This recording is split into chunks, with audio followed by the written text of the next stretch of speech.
Lively's court documents this week has brought back so much shit that I've been put through by these guys the last few years, trying to mediate through VCAT to get some accountability, some honesty.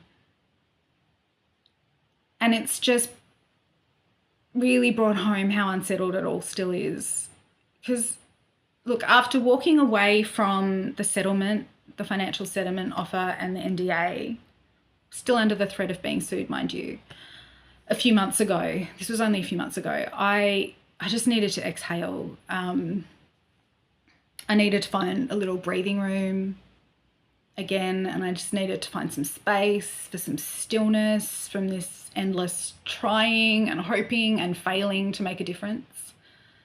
And I've been doing a lot of really hard work to try to heal and find my bearings again, to find how I exist outside of trying to make amends for having been a big part of creating a diverse community of people who are now vulnerable while failing to ensure the safety of that community. And I felt really guilty about that for years. And I've been trying to make it right. I took virtually every step the system had to offer, and I realised that that system will never make things right. So I had to give myself a bit of grace. I had to try to heal from the devastation of realising and knowing they all know what happened. None of them care, and I can't fix this. I've been trying to take some time away from it all the last few months. I've needed to just go to ground and just goddamn breathe it out and try to forgive myself. That's the truth. But this week, after months of seeing this smear campaign, reading the court document that Lively's filed is so familiar, and it's really brought it right here again, how isolated I still am. They told me flat out that they will sue me if I ever do release the evidence that backs up my claims. Now here's the kicker. They won't sue me for defamation because they know what I'm saying is true. They will sue me for breach of contract. The contract being that after I'd gone to them in 2020 asking for a voice on policy or I'd be leaving, they drew up a broad NDA not to disclose or reveal any information in any manner which may injure or cause loss either directly or indirectly to the organisation or may be likely to do so during employment, after termination of employment, and without limit in point of time. Anything negative about your experience during your employment here, anything that could potentially show the organisation in a negative light, forever until you die. When I said, look, you win, okay, I'm not taking your money, I'm not signing your NDA, and I'm not taking you to court, I'm just walking away at this point, I think they panicked a little bit. And they were suddenly like, well, it doesn't matter that you're not prepared to sign this NDA because there's this other NDA from 2021 and we'll hold you to that and we will sue you for breach of contract if any of this ever comes out. Again, it's very Darvo, it's very preemptive strike. I'm assuming that the reason that they are threatening with a breach of contract lawsuit for a contract that I refuse to sign, even though that's such a shaky premise for a lawsuit, I assume it's because they know that if they sued me for defamation, I could then subpoena for even more evidence than I already have, which is already a lot. If it's hard for you to get your head around what I'm saying, imagine being me trying to process this in real time every time this shit happens for months and years, and just continually surprised by the depths that people can go to. Anyway, I guess this is why I wanted to say something about the Baldoni and Lively thing, is that shit like this comes up in the media and it gets dismissed as celebrity gossip. it's silly, you know. But the thing is, it actually reflects and affects what happens to ordinary women like myself when they speak up and try to address harassment, when they seek to create safe working environments for themselves and those around them. I was really saddened to see the pile-on of Lively over the last few months. Having seen it happen before with other women that Nathan has helped orchestrate smear campaigns against, it's a very well-worn playbook that she and, you know, the people that she has worked with use. It's like play by play. So I saw it happening in real time, and it was really sad to see. I didn't say anything. I haven't really been on social media. I'm really withdrawn, and like I said, gotten really, really isolated because of all this shit. The thing is, like, for ordinary women, these smear campaigns usually happen behind closed doors, not on YouTube and TikTok. We just quietly get labelled as difficult, hysterical, not a team player, doesn't show up for work drinks. We just like have opportunities just quietly withdrawn or disappeared, given to less difficult women. Vague rumours sort of circulate about why we've disappeared from a workplace or a scene. Assumptions are made that if anything bad happened to us, it couldn't have been that bad. We couldn't afford to do anything about it at the time. Or maybe, you know, we just made it all up for shits and giggles because, you know, who wouldn't want to put themselves in a position to piss off a whole lot of men who have power over them? Who wouldn't want to do that? It sounds fun, right? And yet that's what people assume. They assume the worst about us until they're shown irrefutable proof that we are telling the truth, that the bad things did happen. We did try to do something about it. I mean, even then, even with the proof, some people still won't believe us.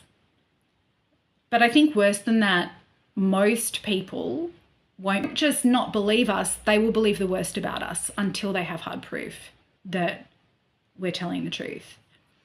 So why does it take so long to come forward is the question that is always asked about women. For me, for Blake, because we've been working within the system. We have been following the rules, trying to address things the right way, quietly and professionally. Where's your proof? What exactly happened? Well, in my case, I don't have millions of dollars and lawyers. And I've been told explicitly by the organisation that I used to work for, you can try to tell people what happened, but if you ever try to prove it, if you ever show your evidence, we will sue you and we will come after you. Now, these people know that I am broke as F. I don't own a house. I don't own a car. I don't have assets. I'm broke. My mental health has been massively damaged by what they've put me through, and I'm still just in the beginnings of trying to rebuild. Like, I'm not where I was, but I am still very much in the beginning of trying to heal from this. So they know they stand to gain nothing financially from me by suing me. Their threat to sue me is a threat to say, we will try to destroy any peace you are trying to build for yourself. We will hold you hostage to what happened to you for years to come if you come forward with the receipts.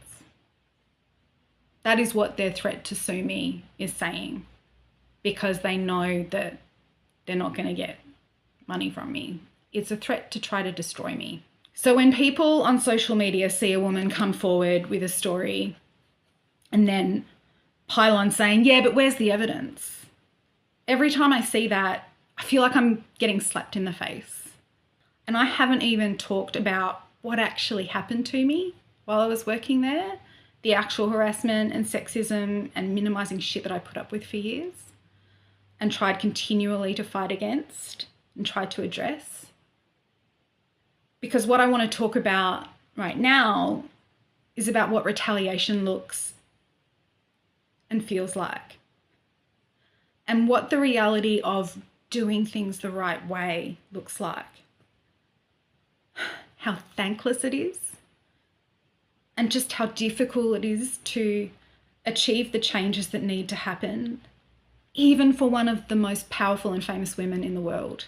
Looks like the tide is starting to turn and more people are supporting Lively now and condemning Baldoni's behaviour because of the mountains of receipts that Lively has made public. I'm not in the position that Lively is in. So if I do come forward with my mountain of receipts, I'd be doing that from a much more vulnerable place. So that's why you don't have the receipts. It's one of the reasons. Also, I've just been trying to get them to address it quietly and give them the chance to just make it right. So I don't know, maybe it's foolish of me after carving out like a modicum of peace, having taken just a couple of months of breathing space from this whole mess, to speak about it at all now, to touch even as lightly as I have on some of what the last few years have involved, while I tried to do exactly what Lively did, which is lodging a report with the state authorities, which, by the way, is not a lawsuit. So Lively has not actually filed a lawsuit. It's a civil rights complaint, which is what I did. I lodged a civil rights complaint, not a lawsuit. Like I said, I chose not to lodge a lawsuit because the best that I could hope for is a financial settlement, which has not been my motivation. Not for any of the allegations to actually be addressed by the organisation, and a lawsuit would take years and likely involve myself and my family being stalked by private detectives throughout the whole process. I've already devoted so much of my soul, the best of myself. I've devoted so much of that energy trying to write this through VCAT these last couple of years. And I just can't, in good conscience, put my family through more and more years of that and worse. I'm not in a position to do that. So I don't know, my heart's in my mouth right now. I don't know if you can tell. Maybe it's stupid of me. Maybe this is just outright stupid of me to talk about this at all. Maybe I'm inviting further harassment into my and my family's life. Maybe stacks of random people will pile on and, despite everything that I've been saying, say, but where's the proof? Maybe I'll be hit with a lawsuit despite not having shown that proof. I don't know. Honestly, I think the majority of people probably just shrug their shoulders and just not want to know. Think, well, whatever happened, it probably wasn't that bad. It was. It was really bad. People who know who I'm talking about will probably go, well, I know who she's talking about, and they've always been lovely to me. They've always been great. They've always said the right things. They've always supported me. They've been really supportive of my career. I really think that the majority of people will actually simply just not care, will prefer not to know, which is sad in itself, but maybe it's safer. I don't know. If I upload this video and am sued for saying as little as I have said here, there would really be no reason for me not to go ahead and upload all the documentation, all the documented evidence that I have that goes back 8 years now. I have spreadsheets that I've put together for each of those years, for each month of each of those years, days and weeks within those months, with evidence attached to those dates, all of which I have said to the board, hey, if you're interested in doing an investigation into my allegations, I am more than happy to cooperate and show you what happened, show you the evidence. They don't want to. They don't want to know. They've said they have no interest in doing such investigation. If I'm sued for breach of contract for uploading this video, not that I've even named anyone, if I'm sued for breach of contract that I never even signed, that I refused to sign, when I'm already broke and traumatized and exhausted, then they'd be coming after a woman who has nothing left to lose and all the truth and all the proof on her side. So I don't know. Do I think they'd really be that stupid?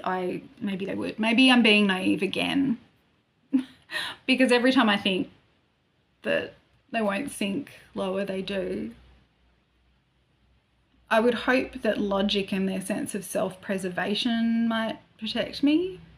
Anyway, like I said, this kind of shit happens to celebrities and it gets dismissed as celebrity gossip, but it actually matters, and how we respond to it matters. How your average Joe responds to it on social media, it matters. In the comments section, it freaking matters.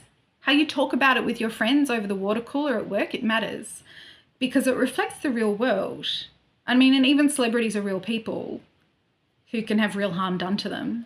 There's that too. But it also, it affects ordinary people and it reflects ordinary people's experiences. Maybe hearing a bit of this helps explain a little bit where the hell I went to when I disappeared. Why I haven't replied to messages and questions, because I have been trying to be discreet about this. I've been trying to get it handled through the system and trying to give them every opportunity to fix things. And look, maybe I will regret revealing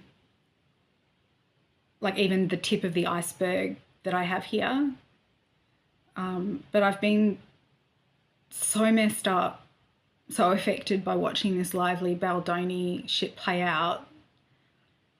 I've been reliving so much this last week that I just feel like I have to say something. I have to get some of this out about how harassment and retaliation works. Or I'm just going to explode. I'm going to turn in on myself and I just need a damn release valve, some kind of release. So maybe it's just necessary, even if it's risky. I don't know. I just hope that people can just pause and just like, when stuff like this happens, whether it's happening to your colleague or someone you vaguely know or a movie star, just pause before you pile on and assume the worst about them, because chances are they've actually done the best they can to take the right steps and work within the system to do the right thing. And the truth is, it's actually really, really hard to affect change, even if you are Blake Lively, you know? So, like, kudos to her. I'm really glad that she's just coming forward with this. She's also really fortunate to be able to do that. I couldn't have made this video like a month ago, you know? Like, you need a certain amount of mental equilibrium to be able to even form the words, let alone have the courage to say something publicly. I've been trying for years now to give grace to people who have let me down at every turn. And I guess I'm asking to think about maybe giving women some grace before piling on, before assuming the worst. Just give them some grace and maybe consider that they're not full of shit, that they're not making shit up, that there are reasons for the way that they have been conducting themselves, good reasons. Okay, I think I've talked myself out. Thanks for anyone who's watched the whole thing. I hope you've heard what I'm saying, like on a really deep level. I really hope you hear it. Not just for my sake, but like I said, for so many women around you. Just really think about it before you pile on, before you assume the worst. Okay, thanks.